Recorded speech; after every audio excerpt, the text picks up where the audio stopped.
Welcome to Scorched Earth and a general reading for the sign of Leo, Sun, Moon or Ascendant for the month of December 2024. I hope you are well. I'm using the Night Sun Tarot for you today. Before we begin, if the reading resonates with you and you'd like to go a little bit deeper, there will be an extended that you can access at the end, and that is via the first link in the description box below. But let's get straight on with you, Leo, and see what's going on. So, can I have 3 cards for Leo, please? What's going on with Leo? Oh, there's the first one. We have the Two of Swords in your recent past. Current energy, please, for Leo. Thank you. Then we have the Devil. Okie dokie. And what about what's coming towards Leo, please, for December? We have 2 cards. They are the Hermit and they are the Queen of Cups. So Virgo and Cancer energy respectively. We have the Ten of Wands at the bottom of the deck, and I think it's probably fair to say that most Leos feel like they've been working too hard for far too long now. And the question being, like, when is the end? When do we get to the end of everything? Now, you should be aware, with Pluto moving into the sign of Aquarius, that is at least by house opposing anything that you may have in Leo, right? So if you Mars in Leo, that's going to be opposing Pluto. If you've got Sun in Leo, it's going to be opposing Pluto. It may not be doing it by degree, but it's certainly doing it by house. And I do think that there's an intensity then in the experience that Leos will have in whatever suit that represents, in whatever placement that represents. And it's important to be aware, I think, that that's the thing that's happening. But let's get some clarifiers out on the table and we'll speak to this a little bit more. Tell me about the Two of Swords, please. There's 1 and 2. We have the Hierophant and the Page of Cups. Tell me about the Devil, please. Why is the Devil here for Leo? We have the Page of Pentacles and the Chariot card. And what about the Hermit and the Queen of Cups? Oh, goodness. Right, we have the Ten of Pentacles in reverse. We have the High Priestess putting in an appearance. One more card here. Ace of...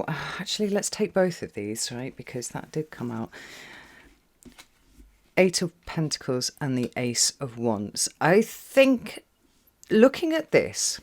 There's the Two of Swords at the bottom of the deck again. Leo, I would say expectation is far more scary than reality. That's what I'm seeing here. Expectation?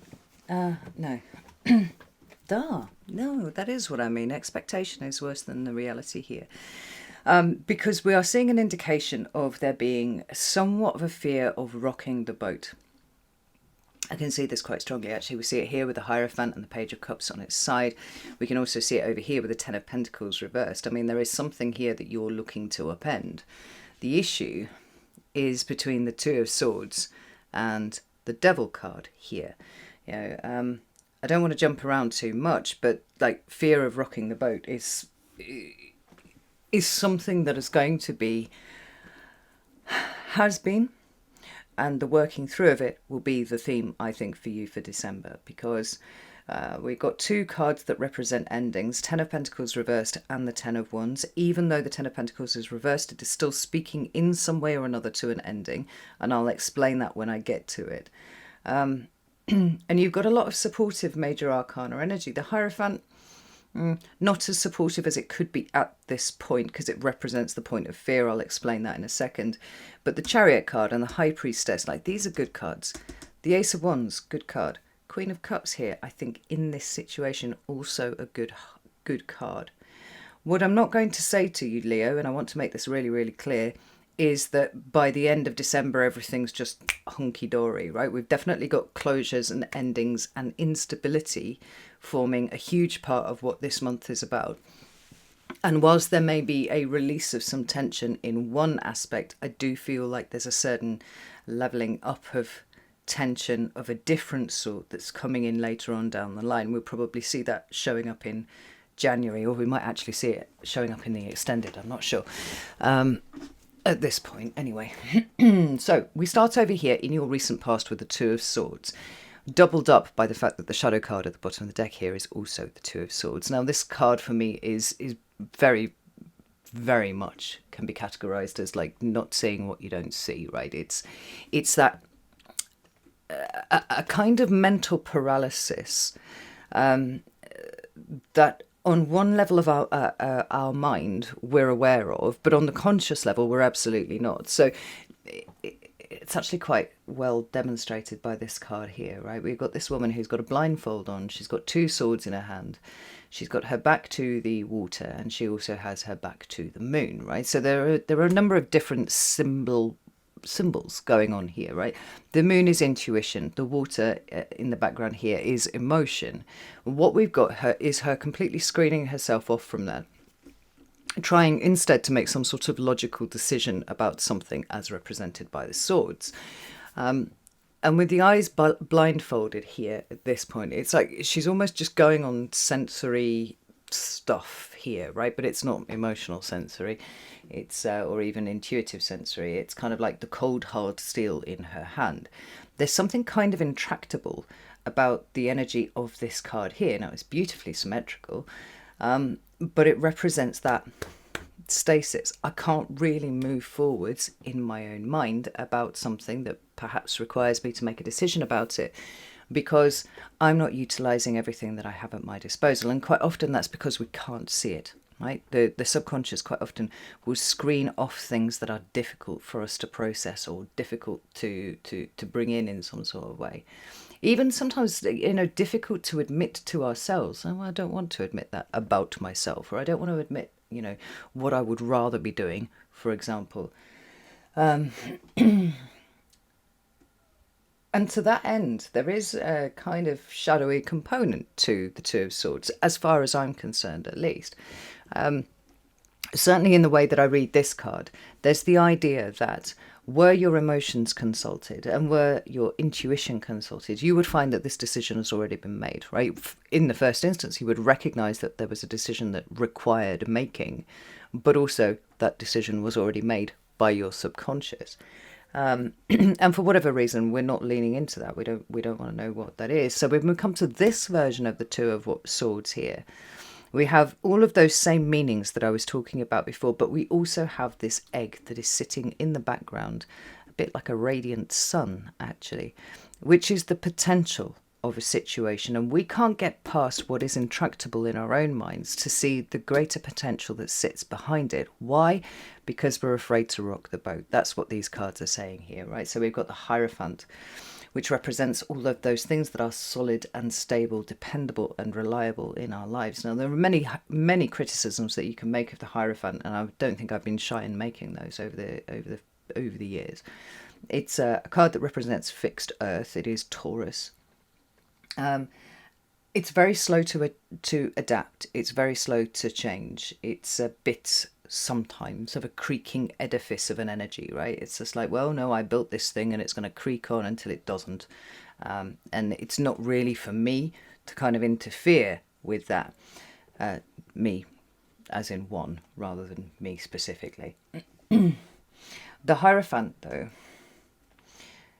on the flip side, is that which we can kind of rely on because it's incredibly stable, right? It's not going to change anytime soon. We don't want it to change anytime soon because it gives us some level of support in being what it is. Sorry, it's a dog. Let's shut the window. There we go. And we have the Page of Cups on its side. Now, the Page of Cups on its side is it's almost like a passive refusal to emotionally engage with the idea of the potential. That's what we've got going on here, right? It's not an active, no, I reject all ideas of modernity and whatever. It's kind of like, no, I don't really want to go there. For one reason or another, I don't really want to go there. Not me, right? Because if I go there, let's say with the Page of Cups in the upright, if I start the emotional exploration of what it is that I've been emotionally ignoring, then, oh, hey presto, the decision's been made again and I'm not there. I don't want to be there yet. Because there's something that fundamentally undermines what you have been relying on that's sitting here. Now, all of this stuff has passed already. I'm just sort of setting the scene for where you are right now and where you will be for the rest of December. Stuck in a slightly intractable position, not really wanting to rock the boat. Then we come to the energy of where you are right now. Now, to be clear, this energy could have been this morning when you got up, or it could have been 6 weeks back, right? And it could have been any point in between all of those. The point is, it's not right now. Right now, where we're at, I think, is a number of realizations all coming to the surface at the same time. Now, the predominant energy here is the devil. It represents Capricorn, and it does talk about the planet Saturn, right? So we've got these notions of hard work, or work full stop, actually. Our limitations, our boundaries. Saturn very recently stationed direct, and I think is now moving forwards, very, very slowly, but he is moving forwards. And he's going to be creating some difficult aspects to the rest of the planets over the course of December, which we will all feel somewhere, possibly, for some of you, in the house that Capricorn rules, or in the house where Saturn is right now, which is Pisces, right? You'd need to look at your chart to see what those are. But I think one of the things that's really useful about realizing that the devil is here, how could you miss her, frankly, and she's right here, is that what was previously screened off is now dominating the field of view. Now, this can be good or bad, depending on your perspective. It can be bad because you're like, oh no, the boss battle, which is my own internal fear. It is the way that I've been keeping myself stuck or trapped. It's the realization of what I need to do to get out of this level of intractability, and I didn't really want to go there. Could be talking about that, or it could be quite the opposite. It could be like, oh, I get it now. I understand. This is actually a deep-rooted fear in me, and this is something that I can address, and then I can move forwards. Again, I'm talking about the collective I rather than me specifically, although I feel like I'm probably very much talking to myself too. So because the Chariot card is a card of balance and equilibrium, right? And to be fair, we need to point out the fact that the Devil card is almost always a fairly symmetrical card, right? There's a certain amount of balance that happens within the Devil too. But the Chariot specifically is more about self-awareness and self-knowledge and self-everything, actually. Whatever you can preface with self generally is represented by the Chariot card. But again, it's another card that speaks rather obliquely, for me, to the idea of shadow work. And what we've got here is a shadow that has risen, that cannot really be avoided, because once seen, it cannot be unseen. And this means that the nature of this intractable, I need to make one decision or another, or, oh shit, I need to make a decision, one decision or another, can't really be avoided anymore, right? It's swum into view, it's taking up the entirety of your vision. And now we've got a search for value going on with the Page of Pentacles. Now, this isn't the initiatory step. We talk about that in terms of the court hierarchy of the Pentacles. But it's very rarely anything that's truly novel when the pages show up. It's something that we already have access to, or it's something that we newly discover but was probably already there the whole time. It could be speaking to the value of realizing where the devil is at play in your life at the moment, or it could be something sideways of that, in so much as I recognize the devil as it's playing out in my own life, but I also see the value of the thing that I've been trying to avoid, which was the rocking the boat, right? Creating a kind of instability that we couldn't really come back from. I'm just going to kind of lean over here so you can see the cards a little better. Yeah. I'll just screen the sun off a little bit. I've lost the blinds from the windows. I've had new windows fitted and haven't gone back up yet, so I'll get the hair in. I'll do it. So we've got some sort of realization of self that's going on here with the card of the Chariot, right? It's Cancer, just like this one over here for me. It talks about balance and internal equilibrium that either must be achieved or is being achieved in the recognition of the polarities that exist within us, right? So the things that we're struggling with because they're too balanced over here, right? And actually they're not. I mean, this card talks in the first instance about a balance, but if you were to turn that scene kind of that way on, and even the same for this one too, right, and look at it from that angle, actually all of the weight is on the sword side. There's nothing on the intuition, there's nothing on the emotion, there's nothing on the potential that sits behind. So we've got a true balance, either needing to be created right here, right now, or being achieved by way of understanding what it is that is playing out within us at this time and how this is actually stopping us from moving forwards. I mean, there's, to my mind, that would be something that would represent a great value in terms of internal discoveries, I guess. But the devil's here to make sure that you understand that this is not going to be an easy process, because this, in some way or another, is your particular demon, right?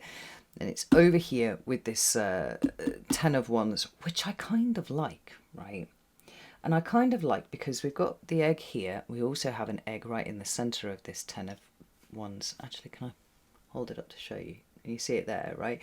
You also then note we've got the Leo card of strength behind her, saying there's personal growth here, there's challenge here, but it's because you're moving beyond something. And it's not going to be easy, but it is going to complete a particular thing that you have been having an issue with, right? Saturn, also Saturn over here with the 10 of Wands. So whether this is coming as some sort of flashbang in your internal space, I don't think it is. I think it's slower than that. Or whether it is showing up as something that's a kind of slow dawning realization. What am I fighting? Why do I not want to rock the boat? What am I afraid of, right? And kind of excavating that sense of fear till we work out where it is that all of this energy for change is being rediverted. Because I do think there is an energy for change in you, Leo. I think there is some way that you're wanting to step up to the next level, right? And in order to step up to the next level of anything, you're going to have to accept that there's a line that needs to be drawn under the old cycle.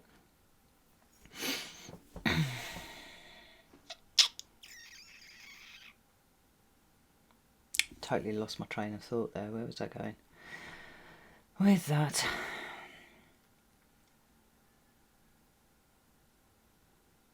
Yeah.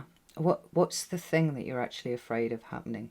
Oh, because that's where the energy's leaking out, right? The energy for change being rediverted into the energy of standing still, which is no good at all, right? It's your fixed fire and all of that kind of thing, but right, the energy is getting drained out somewhere. It's the devil's doing this. The devil's draining it out of you, and you need to stem up that flow and redivert it back into initiating the kind of changes that you want to bring around. Because when we come into December, we see all of this playing out. We've got the Hermit, who I think is playing an incredibly supportive role for you this month, and we also have the Queen of Cups, Cancer. So we're leaning into what we actually feel, right? That which we were trying to ignore over here and here, now showing up over here, and it's like, yeah, actually, okay, I'm ready to deal with that. And the Hermit is helping us look for the answers. Now, I would love to be able to say this is a temporary blip and you just get over it in a day, and then you can spend the rest of the month kind of getting on with what you want. But it doesn't really have the quality of that to me. It seems like this is a slow, gradual process that's unfolding over the course of several weeks, that is helping you work out where your particular value is. And I'm coming back to the Page of Pentacles and the Chariot here. And I'm not sure if this is something that you didn't realise was not quite as shored up as it could be, or whether it's exactly as shored up as you thought it was, and you just realised you need to go do a bit of donkey work to make it stronger, right? Make the foundations of your own personal value resonate a little more strongly throughout your cellular system, right? Because we have the 10 of Pentacles here, High Priestess, 8 of Pentacles, Ace of Wands, and the 10 of Pentacles in reverse is pretty much uniformly instability. That very thing that we were trying to avoid over here with the Hierophant, and it's like, well, no, this whole situation's completely intractable. It's been this way forever. It can't change. That often would be the message of the Hierophant, right? In the way that I've described. The Ten of Pentacles is a minor arcana version of that. When the Ace of Pentacles comes out, ultimately what it wants to do is turn itself into a Ten of Pentacles. And the Ten of Pentacles is that wonderful card of the happy family, the stable home. The sometimes it's a card of inheritance as well, but I mean, that's by the by. We're talking about security, stability, structure. We're talking about the fruits of our labours.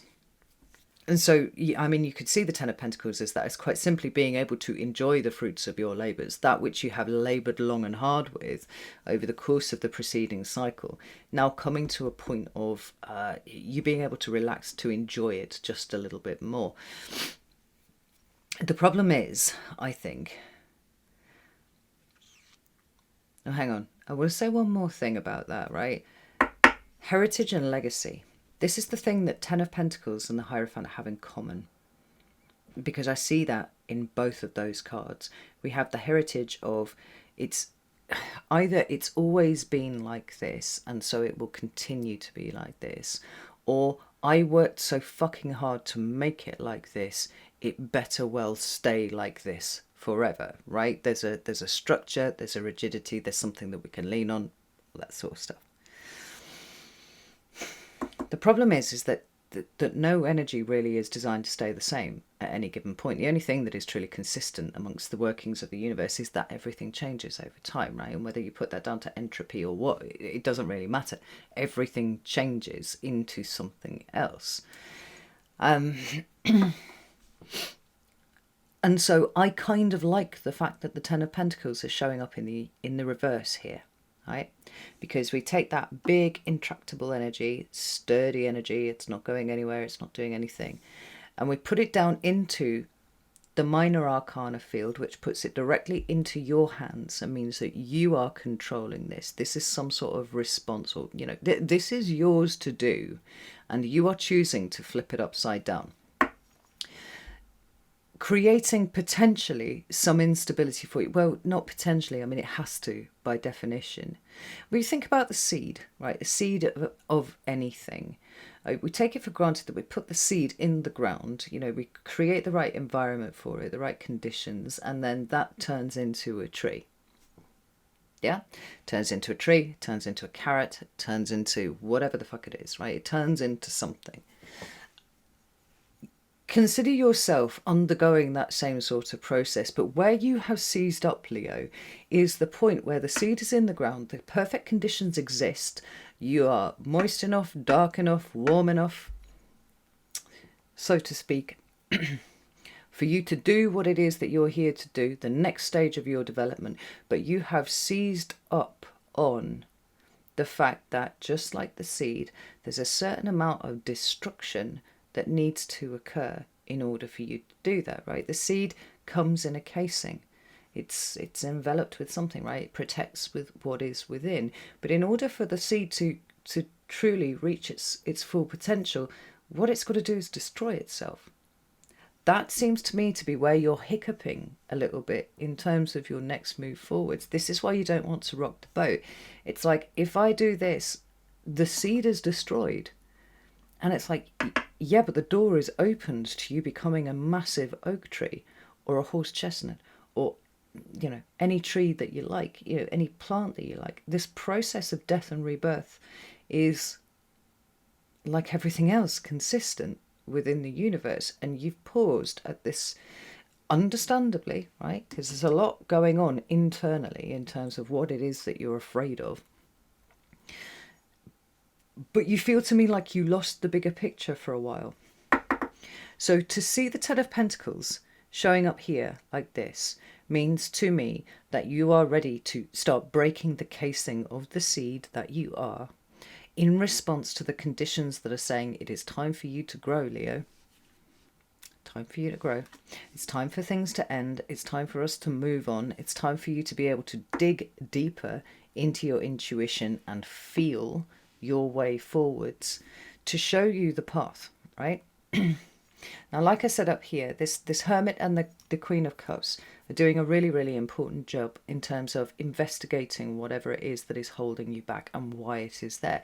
We've seen a couple of references to shadow work going on over the course of this time frame here. And I don't think it necessarily needs you to sit down with a notebook and, oh my God, my leg has gone numb. That's what I get for sitting with my legs crossed. No, I mean, you know, nor do you need to go do some sort of psychedelic ceremony to go confront your shadow head on or anything like that. It's like there are shadowy things that keep raising their tentacles for you to kind of spot and go, oh, there's a thing. Oh, and there's a thing over there, and there's a thing over there too. Like, I need to kind of pay attention to all of these. It's about the synthesis and trying to work out how it is that you actually feel about where you are versus where you could be, and like trying to situate where the anxiety is coming from, because it feels transitional to me. You know, it feels like it's the movement of you from one state into another, from you as seed to sapling. But I think you've just, like I said, I think you've just kind of seized on the, oh, but I'm going to have to destroy what I have built or what I am or any one of a number of things, right? And what you feel about this internally is actually much more important than you have given it credit for. Like, you've tried to talk yourself into stuff and it hasn't really worked. You tried to take the logical view of things, but it's not taken into account the thing that is not only, how do I want to put this? Right, so what you're afraid of, obviously, is an emotional situation, right? It is an emotional experience. Fear coming up to the surface and everything. And that can be incredibly annoying sometimes, particularly if you're wanting to drive forwards and all that sort of stuff. But at the same time, I think the level of emotional application that you have to something is where your drive to move forward comes from, Leo. Like, you've got to really care about something in order to really push yourself into it. And I think in trying to keep the two things separate so that you could make some sort of intellectual decision which hopefully would talk your subconscious mind into being, into accepting it, has caused the problem. It's better to go and find out what it is that you're actually afraid of and feel that.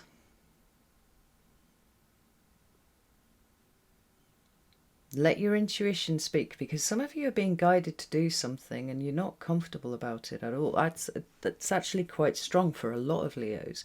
It's like there's an intuitive, I wouldn't even say it was a nudge at this point. I feel like a lot of you are being battered over the head with a bit of 3x2 in terms of where your intuition is telling you need to go next. And it's like you're inching closer to the edge of the cliff with your toes, but you're not quite ready to make the leap on anything, right? You've been trying to talk yourself into it. Well, my intuition only really tells me these things when these things are important. But you've still also managed to push the intuition right out of the way with the emotional stuff right out of the way. This is all changing in December, to be clear. This is what I'm saying. It's all changing in December. You are going to start uprooting things, upturning things, because it is time for you to grow. It is time for you to turn into a sapling. And you need to know where it is that you're putting your energy. Like I said, it's siphoning out of you over here. But if you can close up those gaps, and you do that by looking at what you're actually afraid of, confronting that, sitting with it and going, it's not terribly logical, that. But, you know, particularly if something about this is tracking back to something from childhood, you're like, no, I'm a grown-ass adult now. I am a massive Leo. I can deal with these things. It allows you to take all of that energy that's gone into, well, has just been draining out of you, and put it into the creation of something new. Like I said there, that issue with the Ten of Pentacles right there, the one way it fucks people up all the time, is because they just want everything. They want to be able to hold on to it. That's actually a Virgo card there, right? I forget what it is. Something in Virgo, right? It's about the need to retain perfection. I've worked so hard for this to be the way that it is. I just want it to be perfect, and I just don't want to have to think about it or put any more effort into it anymore. And if I do put effort into it, I want it to be fun. I don't want it to be anything else, right? But it's representing a safety net. So when the 10 arrives and it's like, hey, guess what? It's time for it to change. Everybody goes, no, but God, don't do that, don't do that. But it has to, just as the seed has to destroy itself in order to become the tree. So this situation has to nuke itself so that you can start working on something bigger and better and listening to your intuition, which I really do feel is guiding you in a particular direction, right? 10 of Wands there, recognize that there's the end of a cycle of a particular kind of work that you've been doing, whether this is your actual job, whether this is a particular kind of spiritual work, maybe for some of you even relationships, or the way that you have been doing relationships up until this point. It's like, yeah, there was a big meaty karmic lesson built into all of this. It's time for the next step. Are you ready to go? That's what this is saying, Leo. And I feel like such a huge part of you does want to go to the next level. And yet this fear of the instability is the thing that's holding you back. So we're going to go over to the extended now and have a look, see what's going on over there. If you would like to join me, you're very welcome to do so. You can do that on Vimeo, or you can do that on Circle. I'd be delighted to see you in either place. If not, no shade, not a problem at all. Just know that you are being pushed towards something. And when we talk about new starts, like quite often we talk about that in terms of something like joyous and wonderful, and you know, it's glitter and rainbows and cucumber sandwiches, and actually we tend to skip over the fact that something has to close out properly first. In this instance, what's closing out properly is nothing to do with external resources. It's to do with your fear of really throwing yourself into the void. And that's hard. That's really hard. But I am confident by the end of December, you will have got a handle on it. Just in time for the new year. How fascinating. Right. Know that I love you all very, very much. And I'll see you soon.